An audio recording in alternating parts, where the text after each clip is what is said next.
On the day of their 5th anniversary, Vianne Brown looked his wife in the eye and handed her divorce papers with a smirk, claiming she wasn't CEO material.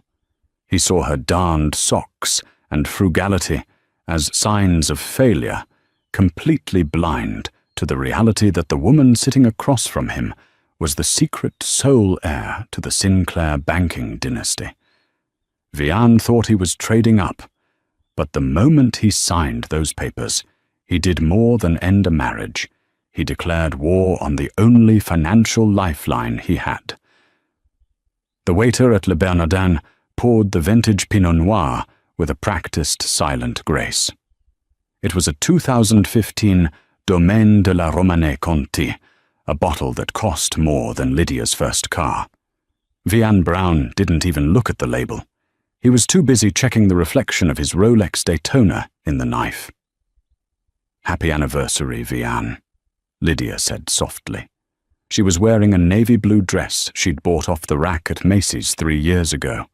It was modest, clean, and entirely unremarkable, just like Lydia. Or at least that's what Vianne told himself every time he looked at her these days. Vianne looked up, flashing that charming, practiced smile that had graced the cover of Forbes 30 Under 30 last month. "Happy anniversary, Lyd." He didn't reach for her hand. He reached into his suit jacket, a bespoke Tom Ford that fit him like armor, and pulled out a thick manila envelope. He placed it on the crisp white tablecloth, right between the candle and the untouched bread basket. Lydia looked at the envelope, then up at his eyes. Her expression didn't change. There was no gasp, no tearing up, just a stillness that Vianne mistook for stupidity. "I got you something too," she whispered, reaching for her purse. "Wait," Vianne said, his voice dropping an octave, putting on his serious CEO face. "Open mine first. Please, it's important." Lydia hesitated, her hand hovering over her battered leather tote. Slowly she picked up the envelope. She slid a manicured finger under the flap and pulled out the document. "Petition for dissolution of marriage." The bold letters seemed to scream in the quiet restaurant. "I know this is hard." Vianne started his rehearsed speech, flowing instantly. "But look at us, Lydia. We're in different worlds now. When we met, I was coding in a garage. Now Brown Tech is about to go public. I have galas to attend investors in Silicon Valley partners in Tokyo. You like your book clubs and your gardening." He took a sip of the expensive wine, gaining confidence. "Jessica, my VP of marketing, she gets it. She understands the pressure. Honestly, Lydia, I'm doing this for you. You're drowning in my world. I want to set you free." Lydia read the first page. She didn't scream. She didn't throw the wine in his face. She simply asked, "Jessica, the blonde with the Wharton MBA who laughs too hard at your jokes." Vianne stiffened. "She's a brilliant strategist.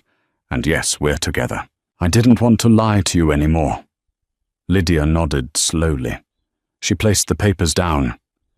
"You want a divorce because I don't fit your image, Vianne, because I'm plain. It's not just looks, Lydia. It's class." Vianne said, his cruelty leaking out. "You're a sweet girl from Ohio, but I need a partner who can walk into a room and command respect. I need someone with a pedigree, someone who understands power." The irony was so thick it nearly choked her. Lydia looked down at her simple hands. Hands that had signed checks to keep his startup afloat during the lean years checks, routed through shell companies so his fragile ego wouldn't bruise. "The prenup," Lydia said quietly. Vianne scoffed. "Don't worry, I'm generous. I'm letting you keep the house in Jersey, the Audi, and I'll give you a monthly stipend for 2 years. But the company, the IP, that's mine. You signed the prenuptial agreement 5 years ago, Lydia. What's mine is mine. What's yours? Well, you didn't have anything then, and you don't have anything now." He slid a Mont Blanc pen across the table. "Sign it, Lydia. Don't make a scene. Let's handle this like adults." Lydia picked up the pen. She looked at him one last time, searching for a trace of the man she had fallen in love with, the humble dreamer who just wanted to change the world. He was gone, replaced by this hollow suit who thought he was a king because he had a few million in venture capital. "Okay," she whispered. She flipped to the back page and signed her name with a steady hand. Lydia Brown. "Thank you." Vian let out a breath he didn't know he was holding. He snatched the papers back, checking the signature. "You're doing the right thing." Lydia stood up. She didn't touch her food. She didn't touch her wine. "I was going to give you my gift," she said, her voice devoid of emotion. "But I think you just gave me the best gift of all, Vian." "So, what was it?" he asked, distracted, already texting Jessica under the table. "I was going to tell you that my father is finally coming to town to meet you," Lydia said. "Arthur." He wanted to discuss the Series B funding personally. Vian laughed, a harsh, barking sound. "Your dad. The retired mechanic, Lydia. I'm looking for $10 million, not an oil change. Give him my best, though." Lydia smiled. It was a cold, terrifying smile that Vian had never seen before. "Goodbye, Vian." She walked out of the restaurant. As she stepped onto the busy New York street, she pulled her phone from her purse and dialed a number she hadn't called in 5 years. "Daddy," she said into the phone. "It's done. You can cut the lines." The packing took less than 2 hours. Vian stayed at a hotel that night, the Four Seasons, naturally likely with Jessica, so Lydia had the house to herself. It was a sprawling modern mansion in the Palisades, cold and grey, filled with furniture Vian had hired a designer to pick out. It never felt like home. Lydia didn't take the jewelry Vian had bought her guilt gifts for missed birthdays. She didn't take the designer clothes he forced her to wear to galas. She packed her old jeans, her worn-out college hoodies, the locket her mother gave her before she passed, and most importantly, a small fireproof safe from the back of her closet. She opened the safe. Inside wasn't cash or diamonds.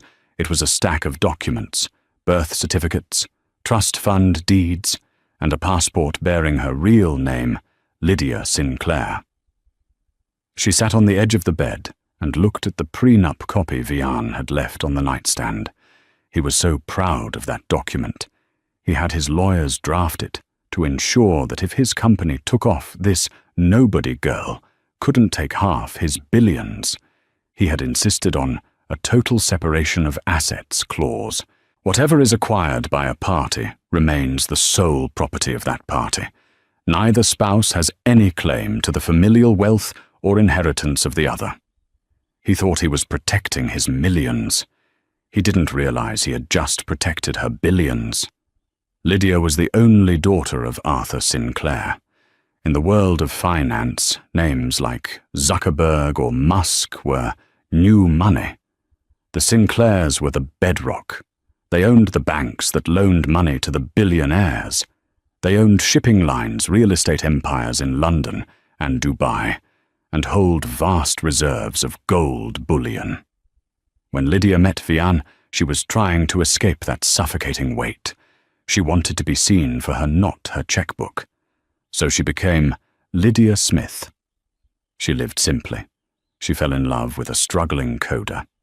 And when he couldn't make payroll 3 years ago, it was Lydia who called her father's private asset manager. "Buy his debt," she had told the manager. "Route it through a shell company in the Caymans, or call it Apex Ventures. Make sure he never knows it's me." For 3 years, Apex Ventures had been the silent hand feeding brown tech. Lydia zipped up her duffel bag. Her phone buzzed. It was a text from Vian. "Vian, I'll send the movers for the furniture next week. Please be out by noon tomorrow." Jessica wants to measure for drapes. Lydia didn't reply. She walked out to the driveway. She didn't take the Audi. Instead, a black Lincoln Navigator with tinted windows was waiting at the curb. A man in a dark suit stepped out and opened the back door. "Good evening, Ms. Sinclair," the driver said, bowing his head slightly. "Your father is waiting at the airstrip. The jet is fueled." "Thank you, James," Lydia said, sliding into the leather interior. "Where to after the meeting with your father, Mum?" Lydia looked back at the house one last time. The house where she had tried to build a normal life. The house where she had been told she wasn't enough. "The Hamptons estate," she said, "and James, call the legal team at Harrington and Associates. Tell them I want to activate the clean slate protocol regarding Brown Tech." "Immediately, Mum." As the car pulled away, Lydia didn't cry. The plain housewife was gone. The Empress had returned. 1 week later, Vian Brown walked into the Brown Tech headquarters like he owned the building, which technically he felt he did. The divorce was moving smoothly. Lydia had disappeared without a fight, just as he predicted. No drama, no screaming lawyers. She had just vanished. Weak, he thought. She always was weak. He walked into the conference room. Jessica was there looking stunning in a red Prada dress, sitting at the head of the table. The board members were gathered. Today was the day they were supposed to finalize the Series B funding with Apex Ventures. That $50 million injection would propel them to IPO. "Good morning, everyone," Vian boomed, pouring himself a coffee. "Let's get this signed. I have a tea time at noon." "Vian," said heavy-set man, the CFO, looking pale. "We have a problem." Vian paused. "What problem did the servers crash?" "It's Apex Ventures." The CFO said, his hands shaking as he held a tablet. "They pulled out." The room went silent. "What do you mean they pulled out?" Vian laughed nervously. "We have a term sheet. It's a formality. They didn't just pull out of the Series B, Vian. They called in their loans." Vian froze. "Loans? What loans?" "The bridge financing from 3 years ago, the operating capital from last year, the emergency line of credit from last month." The CFO was sweating now. "Apex Ventures holds 80% of our debt. The terms stated that the debt was callable at will by the creditor. We all signed it because we were desperate and they were friendly." "They can't call it all at once." Vian slammed his fist on the table. "That's $20 million. We don't have that cash on hand. They gave us a deadline." Jessica interjected, her voice sharp, her eyes glued to her laptop. 24 hours, Vian. Or they file for insolvency and seize the assets, the IP, the code, everything. "Get them on the phone," Vian screamed. "Who is the contact? Get Smith on the phone." "I tried," Jessica said, looking up. The admiration that was usually in her eyes was replaced by fear. "The number for Apex Ventures is disconnected. All inquiries are being routed to a law firm." "Which firm?" "Harrington and Associates," the CFO whispered. Vian felt the blood drain from his face. Harrington and Associates wasn't just a law firm. They were the pit bulls of Wall Street. They represented the royal family oil tycoons and the Sinclairs. "Why would Harrington be involved with a Cayman shell company?" Vian muttered. "There's more," Jessica said, standing up. "We just lost the cloud server contract." "What?" Vian spun around. "That's our biggest revenue stream. The client sent a termination notice this morning, effective immediately. They cited instability in leadership." "I am the leadership," Vian roared. "I am the most stable CEO in this sector." "Vian," Jessica said, her voice trembling. "The client who cancelled. It's Sinclair Maritime, the global shipping giant." Vian stopped. The name rang a bell. "Sinclair. Your dad, the retired mechanic." He remembered Lydia's words at the restaurant. My father, Arthur, wanted to discuss the Series B funding. No, it was impossible. Lydia was Lydia Smith. Her dad fixed cars in Dayton, Ohio. He had seen photos of him in greasy coveralls. It's a coincidence, Vian said, wiping sweat from his forehead. Lots of people are named Sinclair. Okay, look, we fix this. We need a new investor. Fast. Who? The CFO asked. Apex has flagged us as high risk. No bank will touch us. Ethan Caldwell, Vian said. The room groaned. Ethan Caldwell was a shark, a corporate raider. He bought distressed companies, stripped them for parts, and left the carcasses to rot. He was also Vian's sworn enemy from business school. He's the only one with liquid cash who moves fast enough, Vian said, buttoning his jacket. I'll go to him. I'll offer him equity, a lot of it. We just need to survive the week. Vian, if you go to Caldwell, he will eat you alive, Jessica warned. I don't have a choice, Vian snapped at her. Unless you have $20 million in your Prada bag, Jessica, shut up and let me handle this. Jessica's eyes narrowed, the first crack in the paradise. Vian stormed out of the office. He grabbed his phone and dialed Ethan Caldwell's number. It rang twice. Well, well, Ethan's smooth, mocking voice answered. Vian Brown, to what do I owe the pleasure? Finally decided to sell me that algorithm. I need a meeting, Ethan. Tonight? Vian said, trying to sound authoritative, but sounding desperate. Tonight, I'm afraid I'm busy, Ethan drawled. There is a private gala at the Metropolitan Museum, the Sinclair Foundation Charity Ball, very exclusive, but I suppose I could get you a guest pass, if you're willing to beg. Vian gritted his teeth. I'll be there. Good.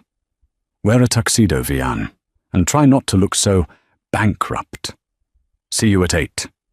Vian hung up. He hailed a cab, his mind racing. He had to charm Ethan. He had to secure the money. He didn't know that he was walking into a lion's den. And he certainly didn't expect that the lion tamer would be the woman he just divorced. The Metropolitan Museum of Art was transformed into a fortress of light and glass.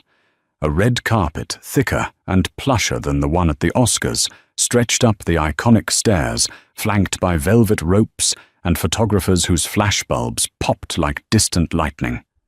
Vian stepped out of his Uber Black. He couldn't secure a limo on such short notice, and adjusted his tuxedo. It was the same tux he wore to his wedding, though he'd never admit that to anyone. He felt small. Usually, Vian Brown walked into a room and owned it. But here he was, a minnow in a tank of megalodons. He scanned the crowd. He saw a senator from New York laughing with a tech giant from Silicon Valley. He saw an oil baroness clinking glasses with a royal duke. This was old money, the kind of money that didn't yell. It whispered, and empires crumbled. Vian, over here. Ethan Caldwell was standing near a massive Egyptian statue, holding a glass of amber liquid. Ethan looked effortless. While Vian was sweating through his starch, Ethan looked like he was born in a tuxedo. Ethan, Vian said, rushing over, extending a hand. Thank you for getting me in. We need to talk numbers. Ethan didn't shake his hand. He just smiled, a cruel curl of the lip. Relax, Brown. Drink first. Business later. Besides, you haven't seen the main event yet. I don't care about the event, Vian hissed, leaning in. I need $20 million by tomorrow morning. I'll give you 15% equity in Brown Tech. Ethan laughed loud enough that heads turned. 15% Vian by tomorrow morning. Your company won't be worth the paper the stock certificates are printed on. I hear Apex Ventures is foreclosing. Vian froze. How do you know that? Everyone knows. Ethan swirled his drink. Bad news travels fast in this room. You're radioactive, my friend. But I might be persuaded to buy your debt for 60% equity and full board control.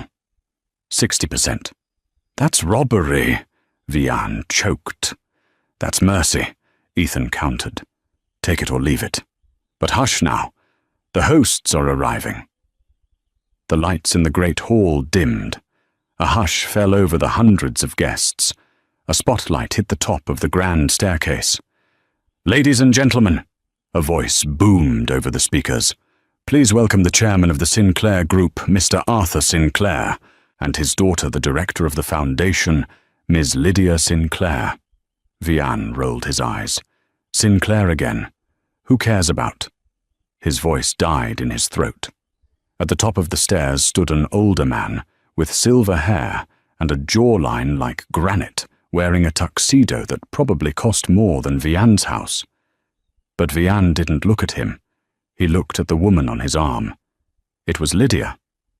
But it wasn't his Lydia. It wasn't the woman in the sensible sweaters and the messy bun. This woman was a vision. She wore a gown of shimmering emerald silk that hugged every curve, dripping with diamonds that caught the spotlight and threw rainbows across the room.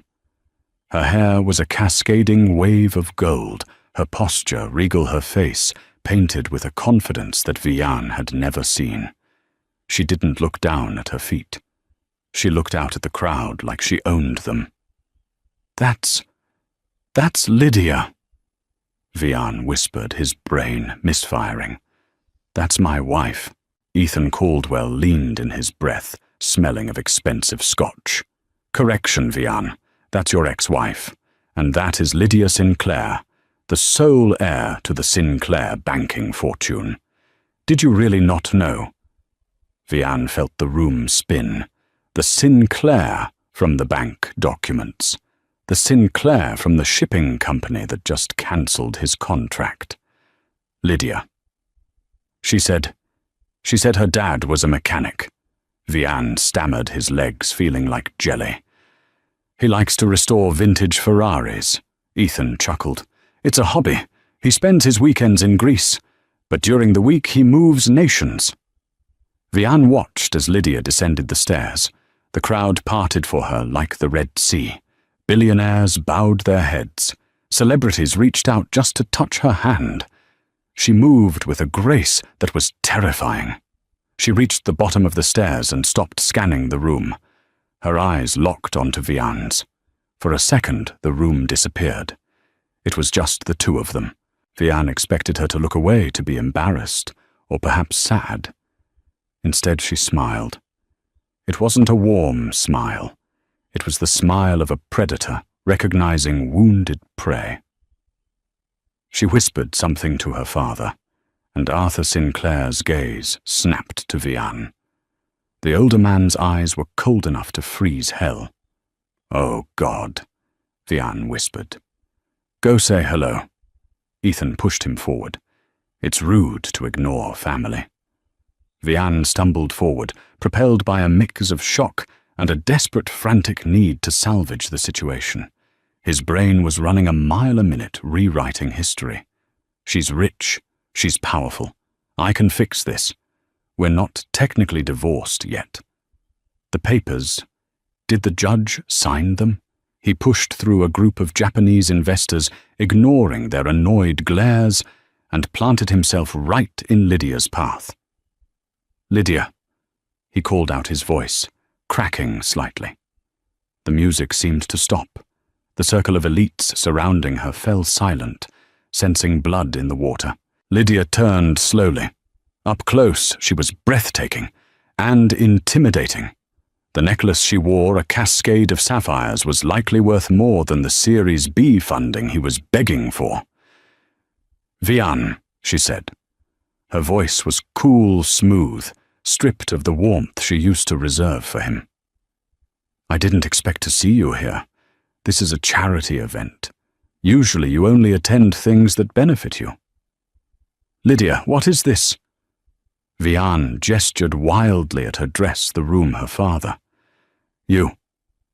Why didn't you tell me? Tell you what? She asked innocently. That my family has money. Would it have mattered? Vian. Would you have loved me more? Aye. Vian faltered. We're partners, Lydia. Secrets. Secrets destroy marriages. No, Vian. Contempt destroys marriages, she corrected him. And you had plenty of that. You told me I wasn't CEO material. You told me I didn't understand power. She took a step closer, her heels clicking on the marble floor. She towered over him, not in height, but in presence. Do I look like CEO material now? Lydia, please. Vian lowered his voice, trying to deploy his famous charm. He reached for her hand, but a large, heavy hand clamped onto his shoulder, stopping him dead. It was Arthur Sinclair. The grip was like iron. This wasn't the grip of a soft banker. It was the grip of a man who worked with his hands. I believe the lady has finished speaking with you, Arthur rumbled. His voice was deep, gravelly, and terrifying. Vian looked at the man he had mocked just days ago. Arthur, Mr. Sinclair, there's been a misunderstanding. I have the utmost respect for your daughter. Respect? Arthur laughed, a short, sharp sound. I saw the divorce papers, son. I saw the stipend you offered her. $2,000 a month. My daughter spends that on flower arrangements. I didn't know, Vian pleaded. She told me you were a mechanic. I am, Arthur said, a dangerous glint in his eye. I fix things that are broken, and I scrap things that are useless. Right now, Vian, you're looking a lot like scrap metal. Vian pulled away from the grip, straightening his jacket, trying to regain some dignity. Look, this is personal, but business is business. Mr. Sinclair, your company Apex Ventures is holding my debt. If you call it in, you destroy a promising company. You destroy value. It's bad business. Lydia laughed. It was a genuine, amused laugh that cut Vian deeper than any insult. Oh, Vian. She shook her head. You still don't get it. Apex Ventures wasn't an investment fund. It was a piggy bank. My piggy bank. Vian blinked. What? I authorized every loan. Lydia revealed her eyes, dancing with triumph. When no bank in the city would touch your spaghetti code, I told Daddy to fund you. When you needed payroll, I wrote the check. Apex isn't calling in the debt because of market volatility. I'm calling in the debt because I'm done paying for your ego. The realization hit Vian like a physical blow. The genius of Brown tech, the financial wizardry. It was all her. It had always been her. He hadn't been a self-made man. He had been a kept man. You can't do this, Vian whispered, his face pale. The prenup. The prenup you wrote, Lydia smirked. The one that says separate assets. It works both ways, darling. My billions are mine. Your debt, that's all yours. She leaned in close, her lips brushing his ear, so only he could hear the final nail in the coffin. And by the way, I saw Jessica earlier. She was asking Ethan Caldwell for a job. She told him her current boss was dead weight. Sounds familiar, doesn't it? Lydia pulled back, dismissed him with a wave of her hand, and turned to her father. Come on, Daddy. The governor is waiting for us.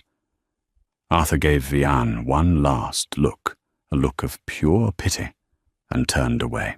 Vian stood alone in the middle of the crowded hall. The photographers, realizing something dramatic had just happened, turned their lenses toward him. Flashbulbs erupted in his face, blinding him. He felt stripped naked, exposed. He looked around for an ally. He saw Ethan Caldwell raising a glass to him from across the room, mouthing the words 60%. Vian realized with a sinking heart that 60% was now a fantasy. He wouldn't even have that. He was going to lose everything. And the woman who could have saved him, the woman he had discarded like trash, was the one holding the match. The fall of Vian Brown didn't happen with a whimper. It happened with the deafening roar of a landslide, burying him under the weight of his own hubris. The morning after the gala, the sun rose over Manhattan with a cruel, cheerful brightness. Vian woke up in his suite at the Four Seasons, a pounding headache, reminding him of the excessive scotch he had consumed after Arthur Sinclair had publicly eviscerated him. But as he splashed cold water on his face, looking at his bloodshot eyes in the marble vanity mirror, the denial began to set in. He was Vian Brown. He was a visionary. He had talked his way out of bankruptcy before. He would do it again. The Sinclairs were just trying to scare him. It was a negotiation tactic. That's all it was. Shower, suit, coffee, war room, he muttered to himself, executing his morning routine with robotic precision. He put on his favorite charcoal grey suit, the one he wore for his Fortune magazine cover shoot, and tied his tie with a perfect Windsor knot. He needed to look invincible. He didn't check his phone. He didn't want to see the notifications. He just needed to get to the office and rally the troops. But the war was already over. When the Uber pulled up to the glass and steel tower that housed Brown Tech, Vian noticed something odd. There was a lack of movement. Usually at 8:30 a.m., the lobby was a hive of activity interns juggling coffee trays, developers rushing to stand-up meetings. Today it was still.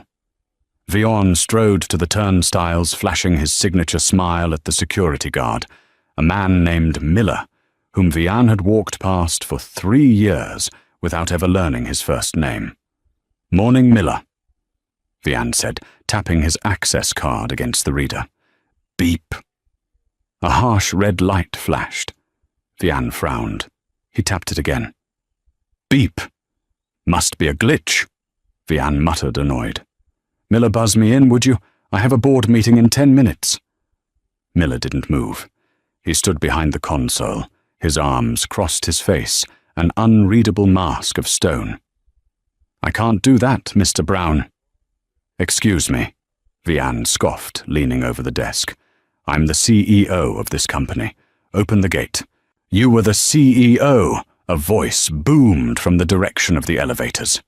Vian spun around. Standing there wasn't his assistant or his VP. It was a man in a windbreaker, with huge yellow letters on the back, U.S. Marshal. Beside him stood 2 uniformed officers, and a woman in a severe black suit, holding a stack of files. "Vian Brown?" the Marshal asked, stepping forward. "Yes, but I don't understand. This building is now a seized asset under the jurisdiction of the Federal Bankruptcy Court." The Marshal stated, his voice echoing in the silent lobby. "We are executing a foreclosure order on behalf of the primary creditor, Apex Ventures." "Foreclosure?" Vian laughed, a high-pitched, hysterical sound. "That's impossible. We have a 30-day grace period. I know the law." The woman in the black suit stepped forward. "Actually, Mr. Brown, you signed a waiver of that grace period in the Series A bridge loan agreement 3 years ago. Clause 14. Section B. In the event of a material breach of trust or leadership instability, the creditor reserves the right to immediate asset forfeiture." "Material breach of trust," Vian spat. "I haven't breached anything. The board voted at 6:00 a.m., the woman said calmly. "They removed you for gross negligence. You're trespassing, Mr. Brown. You need to leave the premises immediately." Vian looked around. A small crowd of his employees had gathered on the mezzanine level looking down. He expected to see outrage. He expected them to rush down and defend their leader. Instead, he saw relief. He saw whispers. He saw a developer he had screamed at last week, taking a photo with his phone. They weren't mourning him. They were watching the show. "I need to get my things," Vian stammered, his bravado crumbling.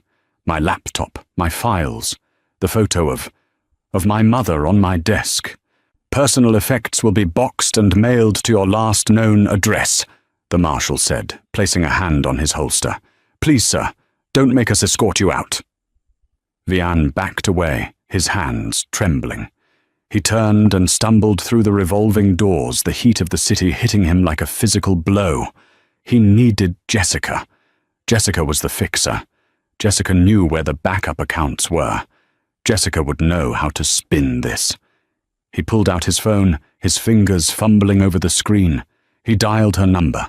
The number you have reached is no longer in service. He froze. He tried the office line. Dead. He opened his email app to send her an urgent message. Login failed. Account disabled. Panic, cold and sharp, pierced his chest. He looked up and saw a moving truck parked at the side entrance. It wasn't loading equipment out. It was loading files in.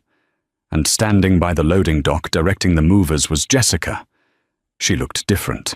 The nervous energy she usually carried around him was gone. She stood tall, holding a tablet, checking off inventory with a ruthlessness he recognized because he had taught it to her. "Jessica!" Vian screamed, sprinting down the sidewalk, ignoring the traffic signals. Horns blared as he dodged a taxi. "Jessica!" She turned. She saw him running towards her, disheveled and frantic.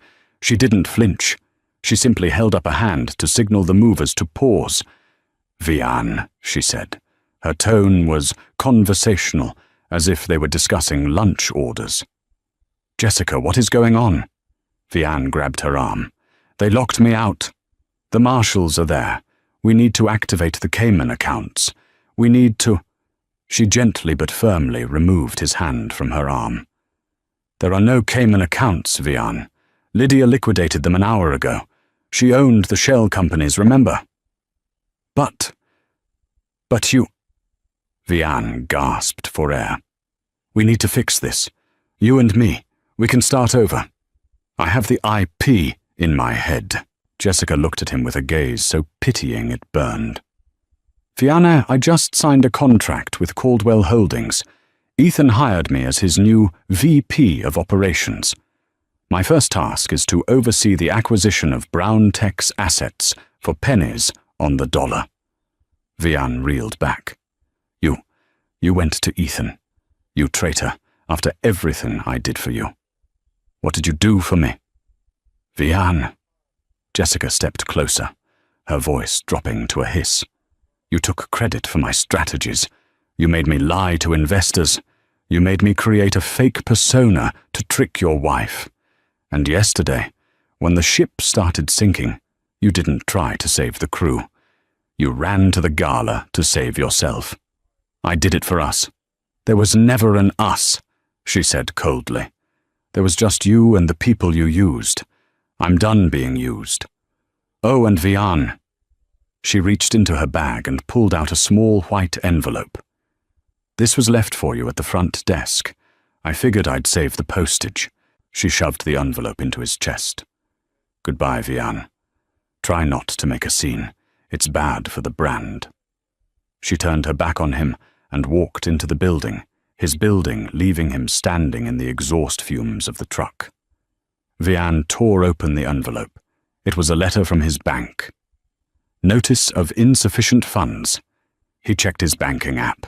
He stared at the screen, unable to comprehend the numbers. Checking minus $4,200. Overdraft savings, $0. Investment portfolio frozen by court order. "No," he whispered. "No, no, no." He was thirsty. His throat felt like sandpaper. He walked into a nearby Starbucks, dazed. He ordered a black coffee, his hand shaking as he tapped his platinum credit card against the reader. Declined. "Try it again," he snapped at the barista. "I tried it twice, sir. It says, card reported lost or stolen." "It's not stolen. I'm standing right here," Vian yelled, slamming his hand on the counter.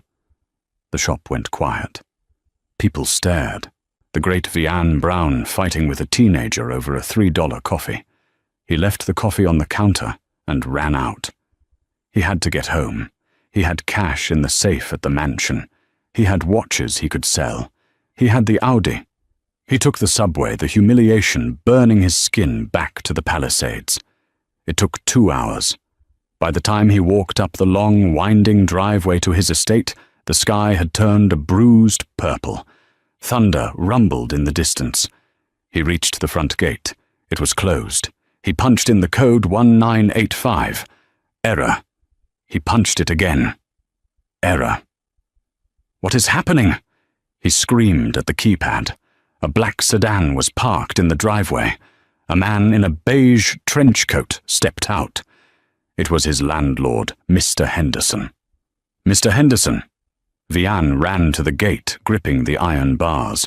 The gate is broken. Let me in. Mr. Henderson didn't open the gate. He stood on the other side, looking uncomfortable. I'm afraid I can't do that, Vian. I saw the news. The bankruptcy. The fraud allegations. It's a misunderstanding. I just need to get inside. The lease has a morality clause. Vian. And an insolvency clause. Henderson said, holding up a set of keys. I've changed the locks. Your possessions have been removed. Vian looked past him. On the manicured lawn, sitting in the rain that had just begun to fall, were garbage bags. Black plastic garbage bags. My things, Vian whispered. We packed the clothes. The furniture stays. It was a furnished rental, remember? Henderson sighed. I'm sorry, son, but I can't have the feds seizing my property because of your debts. You need to go. Where am I supposed to go? Vian's voice broke. I have nowhere. That's not my problem, Henderson said, turning around and walking back to the house. The rain began to pour.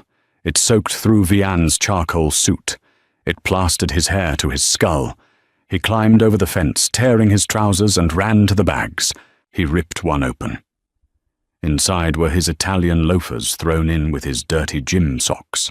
He fell to his knees in the mud. The grandeur of his life, the penthouse, the company, the reputation had been reduced to 4 garbage bags on a wet lawn in New Jersey. He had one option left. One Hail Mary. He dug his phone out of his pocket. The screen was cracked, but it still worked. He scrolled to the contact he had deleted 2 days ago, then restored in a moment of weakness. Lydia. She would help him. She had to. She was the one who darned his socks. She was the one who made him soup when he had the flu. Beneath the diamonds and the Sinclair name, she was still Lydia. She had a heart. He just needed to remind her. He dialed. Ring. Ring. His heart hammered against his ribs. Ring. Hello.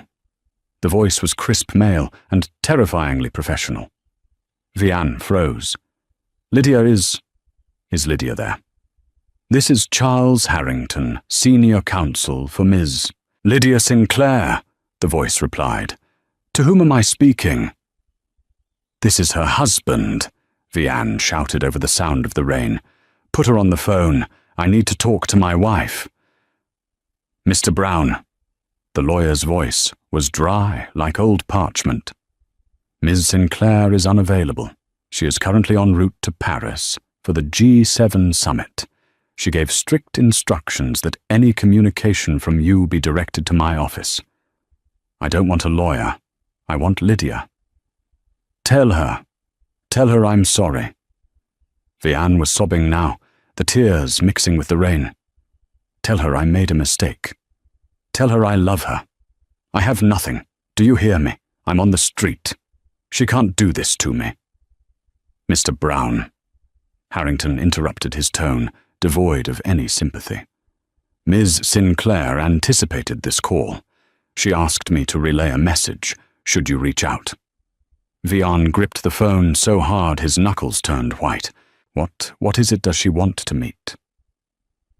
She asked me to remind you of the conversation you had at Le Bernardin, Harrington said slowly.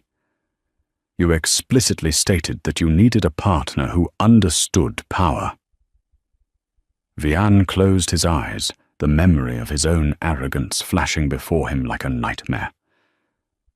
Yes, Vian whispered. Ms. Sinclair hopes that you are finally learning what true power feels like. It is not a title, Mr. Brown.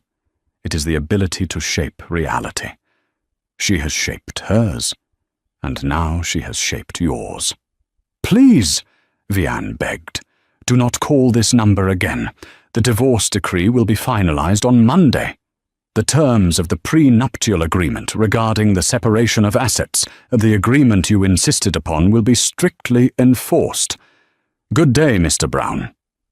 Click. The line went dead. Vian stared at the phone. The screen flickered and then went black as the battery died. He sat alone in the mud, surrounded by his trash bags. The massive iron gates of the mansion loomed over him, locking him out of the paradise he thought he deserved. He curled into a ball, shivering violently as the weight of the billion-dollar empire he had thrown away crushed him into the earth. He was finally free, just like he asked, and it cost him everything. 12 months later, the air conditioner in the back of Quick Fix Electronics rattled like a dying engine, dripping condensation onto the linoleum floor. The shop, tucked away in a strip mall in Queens, between a laundromat and a discount dollar store, smelled of burnt solder and stale coffee. Vian Brown sat on a stool that wobbled every time he shifted his weight. He adjusted the magnifying lamp over the workbench, his eyes squinting at the cracked motherboard of a third-generation tablet. Come on, he whispered, his hand steady, but his spirit broken. Just bridge the connection. His hands, the same hands that used to sign million-dollar contracts at the Ritz-Carlton, were now dry-cracked and stained with flux. He wasn't wearing a bespoke Tom Ford suit anymore. He was wearing a polyester blue polo shirt that was a size too big, with a name tag pinned crookedly to the chest, Vian, Service Tech. The bell above the door chimed a harsh electronic ding that made Vian flinch. "Hey, anyone working here?" a voice shouted from the front. Vian sighed, putting down his soldering iron. He wiped his hands on a rag and walked to the front counter. Standing there was a young man in his mid-20s. He was wearing a fitted navy suit, a shiny watch that looked expensive, but was probably a knockoff, and he was tapping his foot impatiently. He was holding a laptop like it was a piece of trash he wanted to be rid of. "Welcome to Quick Fix," Vian said, his voice flat. "How can I help you?" "I need this screen replaced. Yesterday." The young man snapped, tossing the laptop onto the glass counter. "And don't give me the 3 to 5 business days crap. I have a pitch meeting with investors in 2 hours. I need it done now."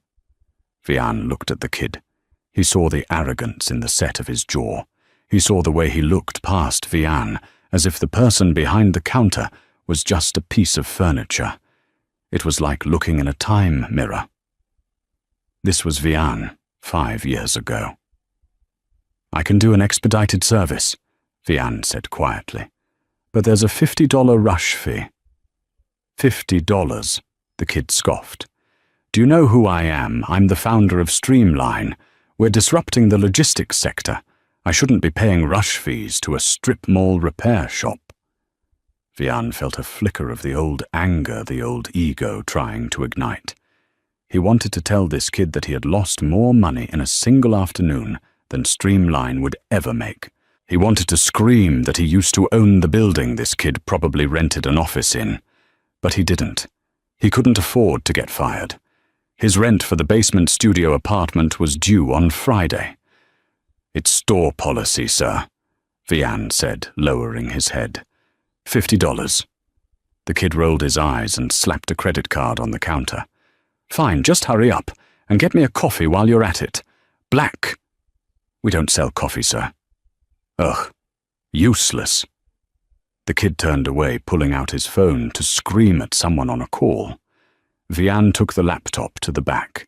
As he worked, replacing the screen with practiced mechanical movements, his eyes drifted to the small, dust-covered television mounted in the corner of the workshop.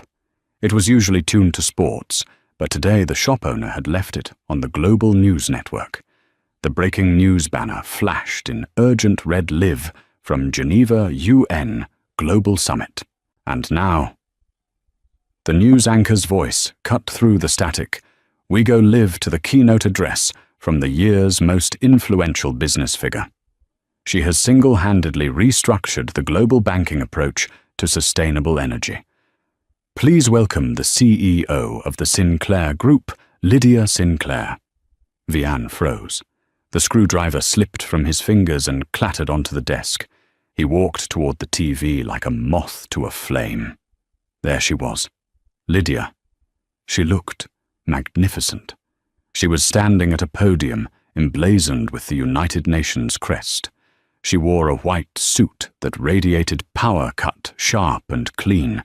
Her hair, which she used to wear in a messy bun while she gardened, was now styled in elegant waves. But it was her eyes that stopped Vian's heart. They were clear, fierce, and undeniably happy. She wasn't just surviving. She was thriving on a level he had never even comprehended. We cannot build a future on debt and ego. Lydia spoke into the microphone, her voice steady and commanding. True value comes from stability, from patience, from nurturing what is real rather than chasing what is shiny. The camera panned out to show the audience. World leaders, tech billionaires, royalty. They were all leaning forward, listening to her. Listening to the woman Vian had told was not CEO material. She's amazing, isn't she? Vian jumped. He hadn't realized his boss, an older man named Sal, had come up behind him. Yeah, Vian whispered, his throat tight. She is. They say she's going to be the first trillionaire who gives it all away.